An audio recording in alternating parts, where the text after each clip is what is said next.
Hi, I'm Beth Albright. Welcome to the Washington Post Food Lab. This is where it all happens. This is where we host visiting chefs. This is where we test recipes. And today, it's where we do a live video for you, cooking with us with the Washington Post. It's the first one we're doing for our subscribers, so thank you for being wonderful support for us. And today, what's gonna happen? It's live video. I don't know what's gonna happen, but I do know one thing that's gonna happen. We're going to cook 3 dishes, each with 3 ingredients, all suited for the holiday, and we're gonna be doing it in about 30 minutes. So let's get cooking and we'll talk while we cook. First thing we're gonna start with is dessert, because who doesn't wanna start with dessert, right? So take an egg, you got the ingredient list there with you, take an egg, boom. I'm just gonna take a fork. You can use a whisk if you want to, but I'm just gonna use a fork to whisk up this egg because, you know, it's the holidays, I don't wanna do a lot of dishes. And then I'm going to take a cup of sugar. Now remember, these are 3 ingredient peanut butter cookies. And these 3 ingredients are so great together. And one of the secrets is using chunky, natural peanut butter. This is the kind of peanut butter that when you buy it at the store, it has the oil on top and like thicker stuff on the bottom, and you buy it and you're like, God, why did I buy that? Now I have to stir it and all this. It's worth it for this because this chunky, natural peanut butter actually gives the cookie the heft of flour, and it gives it a texture of a cookie. I tried not a billion, but I tend to exaggerate a little. I tried a bunch of different peanut butters, and this was definitely the best one. We tested them here in the food lab, and people just really loved these because they have this crunchy natural peanut butter in it. And you just stir it up. Now the thing with this is, you know, all the different peanut butters at the grocery store, when you have the really creamy ones or the really spreadable ones, they usually have palm oil or added sugar to them. This is just peanuts and salt. So if it doesn't say natural on the front, you can just look at the back and see what the ingredients are, and if it says peanuts and salt, you're good to go. And my oven is heated to 325 degrees, which we told you to do that before on the instructions. If you haven't done it, don't panic, just turn on the oven now, not a big deal. And that's it. I mean, this is so easy. And then I use a tablespoon measure to put these onto a pan. Now, I didn't grease this baking pan because I have a really good non-grease baking pan, a really good non-stick baking pan. But if you don't have a non-stick baking pan, just grease it in some way, cooking spray or something like that. So I'm doing this in 1 tablespoon measures because if the cookies get too big, they take too long to cook and they just get a little bit harder. I'm doing them in 1 tablespoon measures, and it's gonna be perfect for a little cookie. And I love doing this over the holidays because, you know, 2018's been a year, hasn't it? I've had a year. Ooh, I wanna lick this off, but I'm not going to.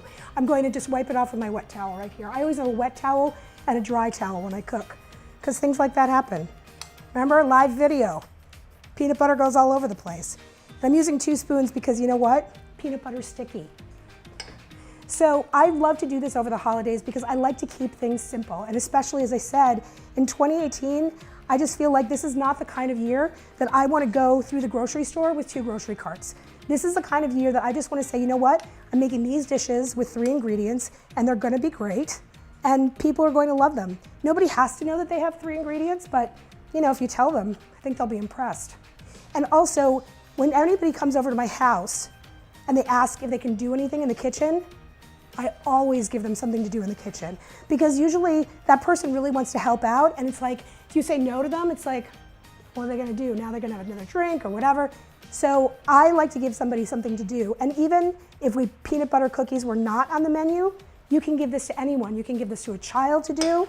You can give this to somebody who feels like they don't have any culinary skills, and then they have ownership over dessert, which is the best because all of a sudden when more people have ownership over dessert, suddenly more people feel like dessert is amazing because they had a place in making it. Okay, so we're almost done. Now, one of the important things that I always do when I'm making cookies or muffins is I leave a space empty. And that way, there we go. And that way I have a place to grip it so that the cookies don't break when I take them out. This cookie doesn't break right here. Even though we all know that broken cookies have no calories, still, I wanted these to be as whole as possible. So I'm taking a fork and I'm dipping it into a hot glass of water, a glass of hot water. It's not a hot glass. And then I'm just gonna make these hash marks on them. And this is really how people know that they're peanut butter cookies. This is like the classic peanut butter cookie look. And the thing about this is you don't have to wet the fork but it really releases a lot more easily when it's hot. And so it's just one of those things in life that you can say to yourself, you know what, I can either make peanut butter cookies with a sticky fork or with a not sticky fork. So I think this is going to be the better way to do it. And then, just going to finish these up and put them in my oven that is heated to 325. I have a little bit of dough left over. I like to call that bonus cookie. So I take the dough, the leftover dough. You can make another batch if you want to, but you can also take the leftover dough, put it into balls, and freeze them. And then one night when you come home and you don't even have time or patience to make 3-ingredient cookies, you can still have warm cookies by toasting them in the oven, or just pop them and bake them in the toaster oven. Okay, so I'm gonna put them into the 325 oven. Can we take a moment? If you did nothing else today, you just made cookies. Boom. That's an accomplishment. And you can have them yourself, or you can bring them to a next door neighbor during the holidays who maybe doesn't have a lot of visitors. It's that time of year. Bring some joy to it. Okay, so now I'm gonna go over to our second dish, which is cheesesteaks. Now, I really love cheesesteaks around the holidays because there are so many meals that you're like, what am I gonna do? You know, I have to make a meal for a crowd, and I'm not really sure what I'm gonna make. I'm gonna turn my pan on. There we go. And you think to yourself, I'm not really sure what I'm going to make. This is a great thing to make for a crowd.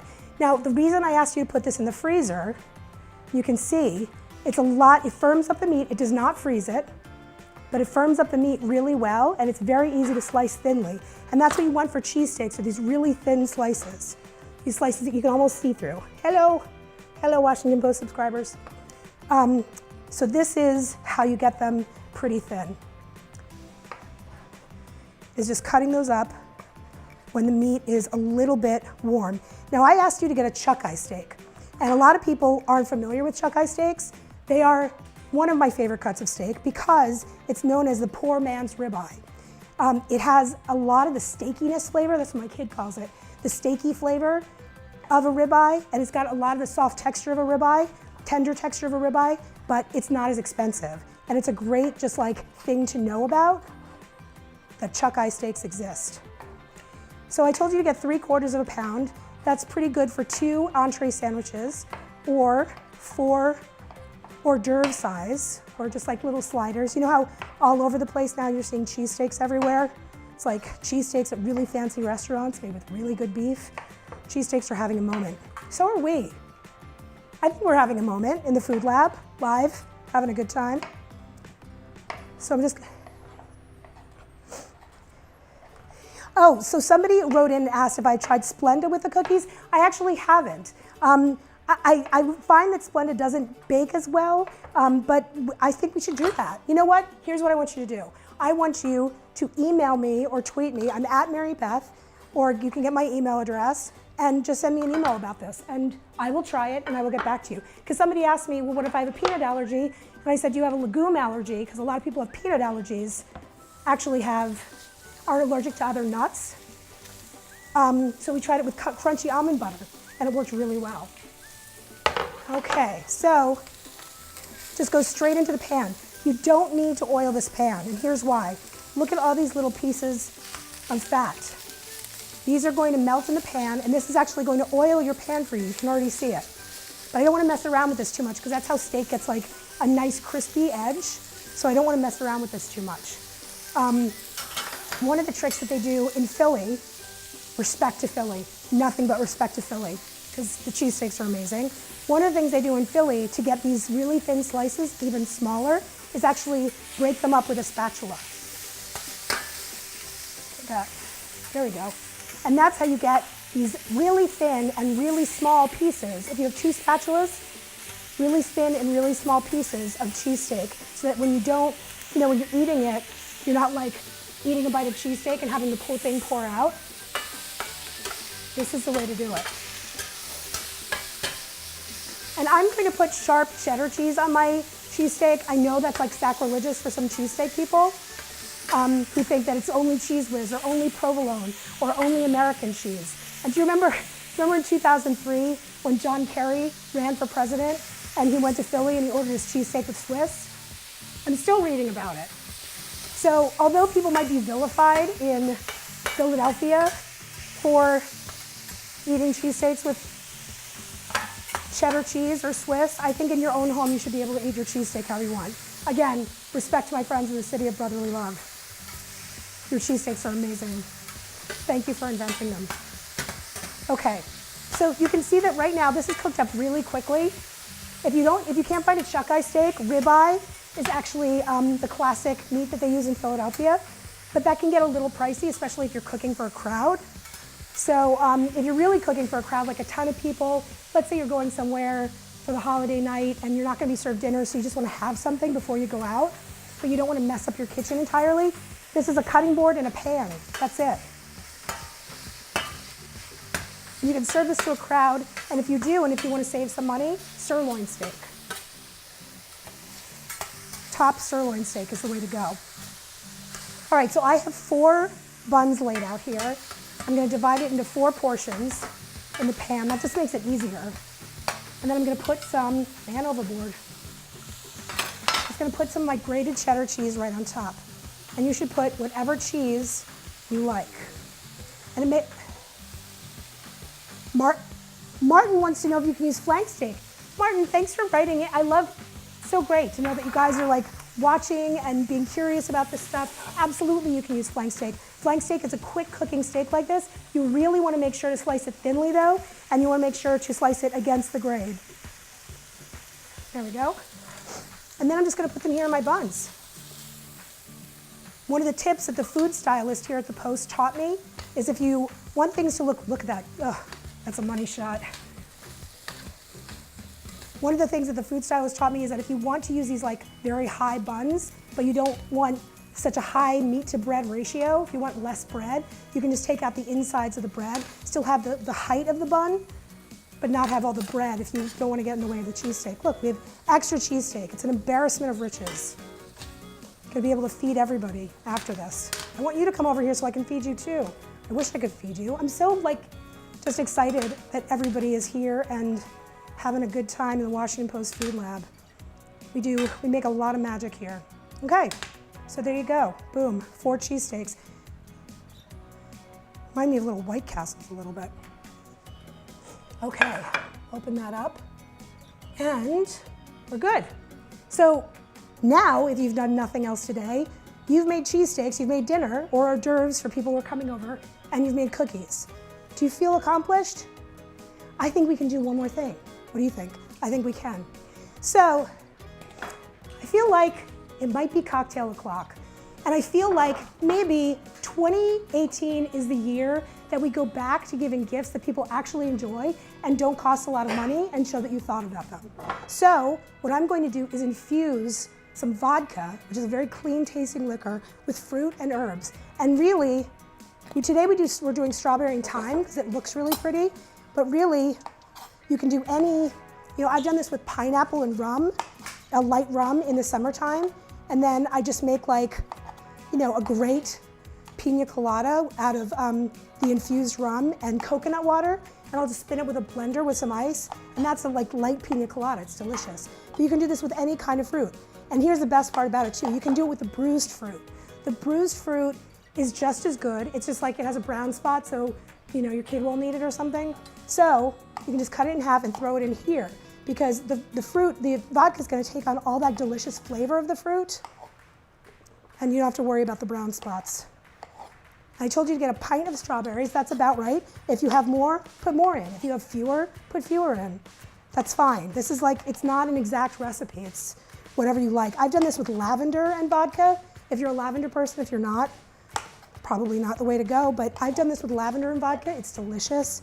All different kinds of herbs. Rosemary and vodka is delicious too. Just have to make sure not to put too much rosemary in because it gets a little strong after a while. This is a fantastic hostess gift for a party too. As you can see right here, I've done a couple with labels on them. You can hand it over to your hostess. Just make sure you write directions on the back about what to do with them. We'll give those to you in a second. But this is great to just walk into a hostess party and be like, here you go, some beautiful infused vodka that I made at home. Okay, so I'm putting some thyme in. That looks like enough. And then, it's party time. It's a bottle of vodka with a handle. Let's go. The strawberry plate got a little too. It's happy. So you just pour it in, and what you want to do is pour it in to cover it up. I mean, it can be as much vodka or as little vodka as you have on hand, the important thing is that you want to cover everything up, cover up the herbs, cover up the fruit. And this is like as simple as gift giving gets, but it's also as thoughtful as gift giving gets, because if you have friends who imbibe, they're gonna love this. We're gonna drink it in a second. I'm gonna show you one that's been infusing, because here's the thing. The only bad news is that it should sit for a couple of days to get in that strawberry flavor. Sure, you could drink it in a couple of hours, but it's not going to have the full-on strawberry and herb flavor. But these are a couple bottles that I have that have been sitting for a couple of weeks. We're gonna make a cocktail with them. Oh, I have a question. Is this fresh thyme or dried? Always use fresh herbs for this. Always. You can't use dried herbs for this. But it's wonderful because, like, in the middle of winter, you're getting this fresh, herby, fruity drink, and it feels like summer. And, you know, a lot of times in the wintertime, the fruit isn't that great. Even if you find fruit that isn't that great, it will go in here and it will be amazing. So I'm going to make this as a gift, and I am going to make it for you. Thank you so much for joining us. I'm gonna make one of these for you. Just come to the Washington Post and get it. There you go. And then tie a ribbon around it. And that's, I mean, that is a really economical way of making a beautiful hostess gift that is so thoughtful and so delicious. So I'm gonna take this measuring cup, and this is the bottle that I've had, this jar I've had sitting for a couple of weeks. You don't have to let it sit for as long as you have the patience for. I mean, if you have vodka being infused with strawberry herbs at home, you might not be able to wait for a couple of weeks, and I understand that. Here you can go. You can see that really beautiful color it takes on. This is just plain vodka. This is not any kind of special, I mean, this is the best kind of flavored vodka you can have. When you go to the store, you spend more money for flavored vodka, you can just do this. I think it's time to check the cookies. Come on. Oh yeah. I think one more minute for the cookies. Let's finish our cocktail. And then the cookies and the cocktail will be ready. So I'm gonna pour this. So when you have this, you could just pour it on ice and drink it on ice with some club soda. That's fine. I'm going to drink it today with shaken with ice. Sort of like a martini. Also just because I like a shaker. Okay. I like to shake it when I'm making a cocktail. And I'm going to pour this out. You can see how beautiful it is. You can absolutely use frozen fruit for this. I understand that's been a question on the comments. Yes, you can absolutely use frozen fruit for this. It would be perfectly fine. Also, again, if you're bashful in the comments, sometimes I'm bashful in the comments, please tweet me, please email me, and we can talk about other options for you for the holidays. I'm topping it off with a little bit of club soda.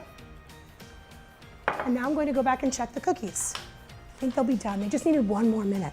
You really don't want them to get too brown. Oh, there we go. Yeah, that's it. Oh yeah, gosh, it smells like cookies. I mean, I shouldn't be surprised that it smells like cookies, but still, I work in this industry, and every time I open an oven and I smell cookies, it's amazing. You know, I have a 10-year-old son, and he does a lot of my recipe testing, he and his friends. One of his friends said to me, well, I think we're better to try to test sweets because kids eat a lot of sweets, and so we really like them and know what's good. So that convinced me. But you know, my son has gone on a strike for a lot of things, like when I make like 10 batches of something in a row, he goes on strike and he won't eat it anymore. These, he's fine with. In an ideal world, you would leave these to cool a little while, maybe like 3 minutes on the pan before taking them out, because they're super delicate, because there's no flour in them, but these seem to be coming off pretty well. So Christine wants to know, where do you store the vodka? In my stomach? No. Where you store the vodka, this thing in a cool, dry place. So, you know, your basement or a cabinet if you don't have a basement, that's totally fine. I actually have probably 6 of these on a shelf in my kitchen, and I just leave them there all the time because it's always nice to have. I actually made some for after we finish up with some cranberries. On Thanksgiving, I just had extra cranberries, and I just put those in some vodka. So I mean, it's really like a great way to, it's really a great way to avoid food waste. Julie and Judy, my cookies baked for 13 minutes, which is actually a little bit longer than I would have had them cook. If you look at them, you can see that they don't look they don't look brown. You don't want to brown them because with these cookies, because they're so delicate, you just want to leave them in for a little while until they're set, until you're able to take them off the pan. You don't want to cook them for a super long time. And those are in the instructions. You're going to get a recipe after this, but those were in for 13 minutes this time. So I am going to have a cocktail. There's one for you, and there's one for me. And I am here to celebrate you guys being here in the Washington Post Food Lab. This is an amazing time. It is an amazing place where we do a lot of great things, and I'm just so thrilled that you guys could join us, and thank you so much.